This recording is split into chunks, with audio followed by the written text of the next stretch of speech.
بسم اللہ الرحمن الرحیم۔ اللہ کے نام سے شروع کرتا ہوں جو بہت ہی مہربان ہمیشہ رحم فرمانے والا ہے۔ سورہ اعراف آیت نمبر 54۔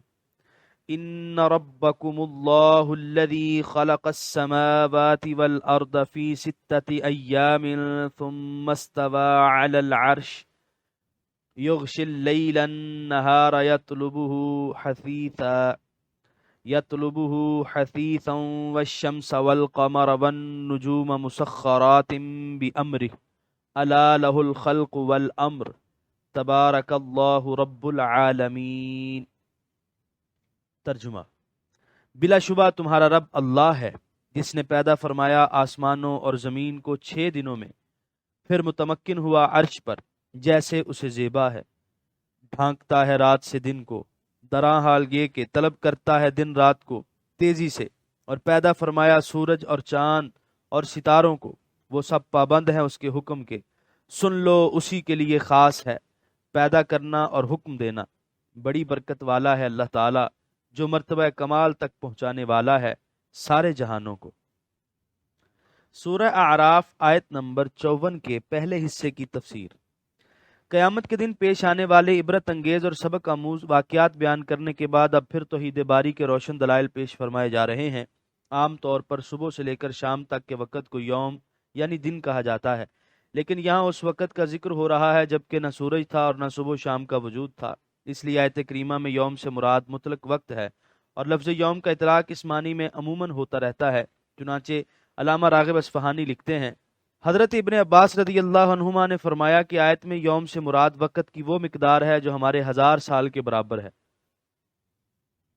امام ابن جریر اور دیگر مفسرین نے یہی لکھا ہے کہ یہاں دن سے مراد 1000 سال کی مدت ہے، یعنی کائنات ارضی و سماوی کی تخلیق 6000 سال کے عرصے میں آہستہ آہستہ مختلف مدارج حیات طے کرتے ہوئے ہوئی۔ اگر اللہ تعالیٰ چاہتا تو چشم زدن میں اس ساری کائنات کو پیدا فرما دیتا، لیکن اس کی قدرت کاملہ اور حکمت بالغہ کی جو جلوہ گری اس تدریج میں ہے وہ اہل فکر و نظر سے پنہا نہیں۔ اگر کوئی چیز دفعتاً معرض وجود میں آ جائے تو گمان ہو سکتا ہے کہ یہ محض اتفاقی امر تھا جو از خود ظہور پذیر ہو گیا، لیکن اگر کوئی چیز مختلف مدارج طے کرتی ہوئی ضعف سے قوت، خامی سے پختگی اور نقص سے کمال کی طرف تدریجاً بڑھتی چلی جائے تو یہ حقیقت واضح ہو جاتی ہے کہ کوئی حکیم و علیم ذات ہے جس کی توجہ اور تدبیر سے یہ سب کچھ نمودار ہو رہا ہے۔ سورہ اعراف آیت نمبر 54 کے دوسرے حصے کی تفسیر۔ پھر متمکن ہوا عرش پر۔ سلف صالحین کا مسلک تو یہ تھا کہ وہ ایسی آیات کی حقانیت پر ایمان رکھتے لیکن ان میں کیل و کال سے گریز اختیار کرتے، جیسے حضرت امام مالک علیہ الرحمہ سے مروی ہے کہ کسی شخص نے آ کر اس آیت کا مطلب دریافت کیا کہ اللہ تعالیٰ نے عرش پر کس طرح استوا فرمایا، تو آپ نے تھوڑے سے توقف کے بعد فرمایا، یعنی ہمیں یہ معلوم ہے کہ اللہ تعالیٰ نے عرش پر استوا فرمایا، لیکن اس کی کیفیت کیا تھی وہ ہمارے فہم سے بالاتر ہے، لیکن اس پر ایمان واجب ہے اور اس کے متعلق گفتگو بدعت ہے۔ علماء متاخرین نے اس کے مفہوم کو واضح کرتے ہوئے فرمایا کہ استوا کا یہ معنی نہیں کہ اللہ تعالیٰ عرش پر بیٹھ گیا، کیونکہ وہ مکان اور جلوس سے پاک ہے، بلکہ اس کا مدعا یہ ہے کہ کائنات ارضی و سماوی کی باغ ڈور اس نے اپنے دست قدرت میں تھام لی اور حکم و حکمرانی کو اپنے لیے مخصوص فرما لیا۔ سورہ اعراف آیت نمبر 54 کے تیسرے حصے کی تفسیر۔ ڈھانکتا ہے رات سے دن کو۔ اس آیت کریمہ میں توحید الوہیت اور توحید ربوبیت کے روشن دلائل جمع کر دیے گئے ہیں۔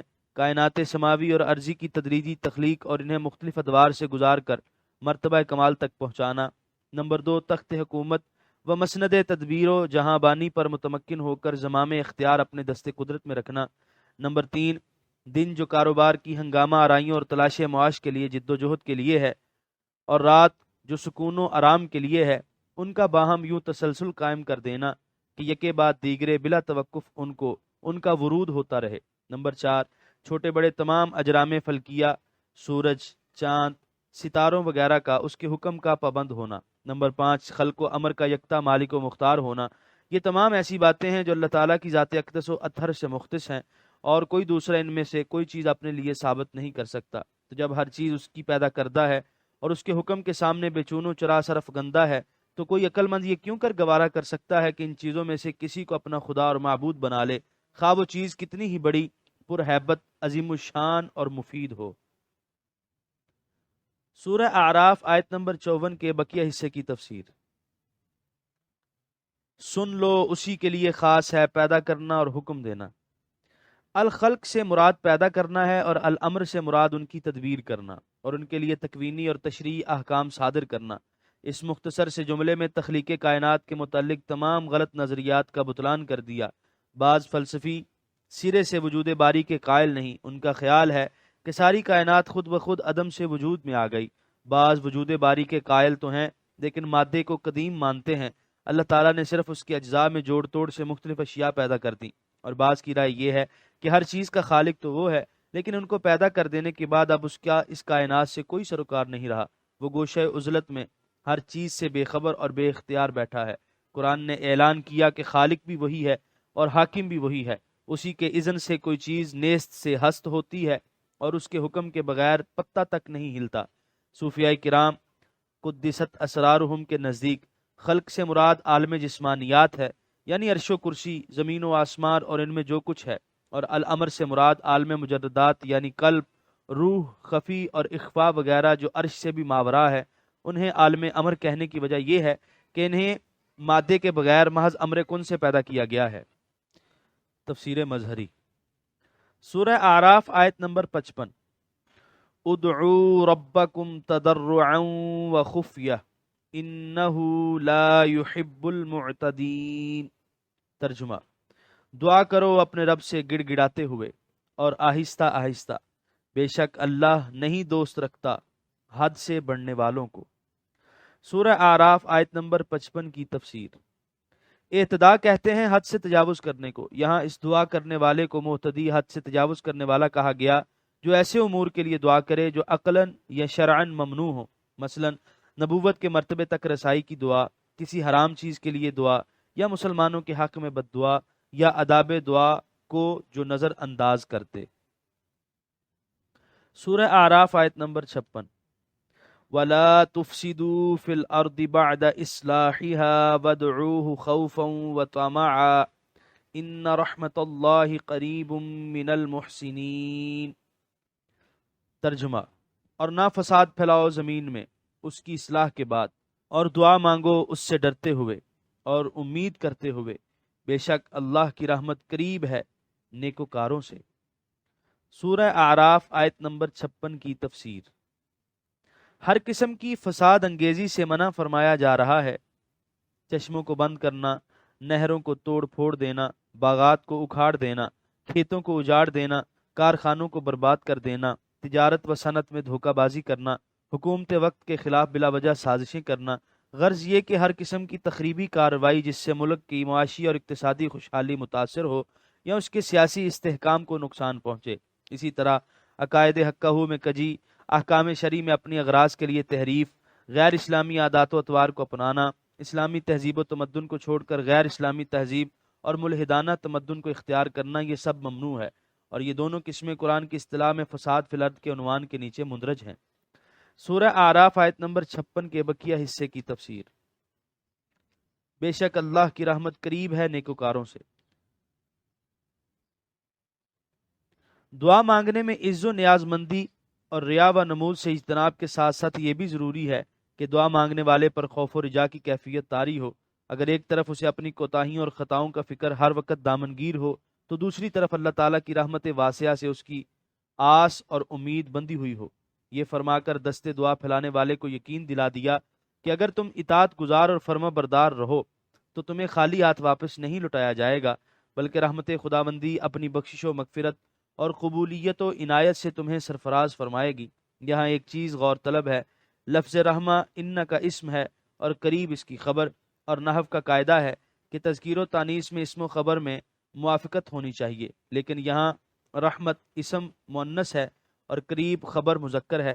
اس کی کیا وجہ ہے؟ علامہ قرطبی رحمۃ اللہ علیہ نے اس کی متعدد جوابات دیے ہیں، اور ان میں سے مجھے فرا کا قول زیادہ پسند ہے۔ وہ کہتے ہیں کہ قریب کبھی قرابت نسبی کے لیے استعمال ہوتا ہے اور کبھی قرب مکانی کے لیے۔ پہلی صورت میں تذکیر و تانیث میں موافقت ضروری ہے، جیسے حاذہ المراۃ قریبتی، لیکن دوسری صورت میں مذکر و مؤنث دونوں طرح استعمال جائز ہے۔ آیت مذکورہ میں قریب سے مراد قرابت نسبی نہیں بلکہ قرب مکانی ہے، اس لیے قریب درست ہے۔ سورہ اعراف آیت نمبر 57، وَهُوَ الَّذِي يُرْسِلُ الرِّيَاحَ بُشْرًا بَيْنَ يَدَيْ رَحْمَتِهِ حَتَّى إِذَا أَقَلَّتْ سَحَابًا ثِقَالًا سُقْنَاهُ لِبَلَدٍ مَيِّتٍ فأنزلنا به الماء فأخرجنا به من كل الثمرات كذلك نخرج الموتى لعلكم تذكرون۔ ترجمہ، اور وہی خدا ہے جو بھیجتا ہے ہواؤں کو خوشخبری سناتے ہوئے اپنی رحمت یعنی بارش سے پہلے، یہاں تک کہ جب وہ اٹھا لاتی ہیں بھاری بادل تو ہم لے جاتے ہیں اسے کسی ویران شہر کی طرف، پھر ہم اتارتے ہیں اس سے پانی، پھر پیدا کرتے ہیں اس کے ذریعے ہر قسم کے پھل، اسی طرح ہم نکالیں گے مردوں کو تاکہ تم نصیحت قبول کرو۔ سورہ اعراف آیت نمبر 57 کی تفسیر۔ یہاں اپنی ربوبیت کی ایک اور شان دکھائی، یعنی جب خشک سالی کی وجہ سے کھیت اور باغات اپنی ساری شادابیاں اور بہاریں کھو چکے ہوتے ہیں، جب رویدگی کی قوت فرتے تشنگی سے دم توڑنے لگتی ہے تو اس وقت رحمت خداوندی مائل بکرم ہوتی ہے، ابر رحمت نامعلوم وادیوں سے نکل کر آسمان پر چھا جاتا ہے اور موسلا دھار بارش برسنے لگتی ہے، اور اس کے حیات بخش قطروں کی وجہ سے کائنات کی ہر چیز میں زندگی انگڑائیاں لینے لگتی ہے۔ یہ احسان عظیم جتلانے کے بعد فوراً منکرین قیامت کو ان کے فکر کی کوتاہی پر متنبہ فرما دیا کہ تمہیں یہ بہت محال نظر آتا ہے کہ ہزارہ سال کے بعد مدفون مردے کیوں کر اپنی قبروں سے دامن جھاڑتے ہوئے اٹھ کھڑے ہوں گے۔ فرمایا کہ تم ہر وقت ہماری قدرت کے کرشمے دیکھ رہے ہو، جو قادر و قیوم آنے واحد میں ویران اور اجڑے ہوئے علاقوں کو آباد اور شاداب کر دیتا ہے، اس کے لیے کیا مشکل ہے کہ وہ مارنے کے بعد پھر زندہ کر دے۔ سورہ اعراف آیت نمبر 58، والبلد الطیب یخرج نباته بإذن ربه والذی خبث لا یخرج الا نکدا کذالک نصرف الآیات لقوم یشکرون۔ ترجمہ، اور جو سرزمین عمدہ زرخیز ہے، کثرت سے نکلتی ہے اس کی پیداوار اپنے رب کے حکم سے، اور جو خراب ہے نہیں نکلتی اس سے پیداوار مگر قلیل گھٹیا، اسی طرح ہم مختلف طریقوں سے بیان کرتے ہیں اپنی نشانیاں اس قوم کے لیے جو شکر گزار ہے۔ سورہ اعراف آیت نمبر 58 کی تفسیر۔ ان دو آیتوں کو اگر بنظر غور دیکھا جائے تو معلوم ہوتا ہے کہ جس طرح جسم کی بقا اور نشو و نما کے لیے قدرت نے ہزاروں سامان مہیا فرما دیے ہیں، اسی طرح روحانی ترقی و اصلاح کو بھی عنایت الہی نے نظر انداز نہیں کیا۔ اگر وہاں ٹھنڈی ہوائیں، بادل اور بارش کا انتظام فرمایا ہے تو یہاں بھی اپنے برگزیدہ رسولوں کو اپنی وحی اور ہدایت سے سرفراز فرما کر مبعوث فرمایا ہے، اور جس طرح بارش برسنے سے اچھی زمین رشک جناح بن جاتی ہے اور ردی اور شور زمین میں تھور اور سیم کا اضافہ ہو جاتا ہے اور خاردار جھاڑیاں اگاتی ہیں، اسی طرح نبوت کے فیض تربیت سے اچھی استعداد والے فائدہ اٹھا کر صدیقیت و فاروقیت کے مناصب رفیع پر فائز ہو جاتے ہیں، اور بدطینت اور خبیث فطرت صبر کرم کی برکت سے محروم ہو جاتے ہیں، اور ان کی شرپسندی خبث باطن جو مصلحت اور فریب کے نقابوں میں مستور ہوتا ہے بے نقاب ہو جاتا ہے، اور ان کی اخلاقی پستی اور گندی ذہنیت ابھر کر سامنے آ جاتی ہے۔ دانشور شیراز علیہ الرحمہ نے کیا خوب فرمایا ہے، گویا یہ آیتیں بعد میں آنے والے کئی رکوعوں کے لیے بطور تمہید ہیں۔ یہاں پر 8ویں پارے کا 14واں رکوع مکمل ہوا۔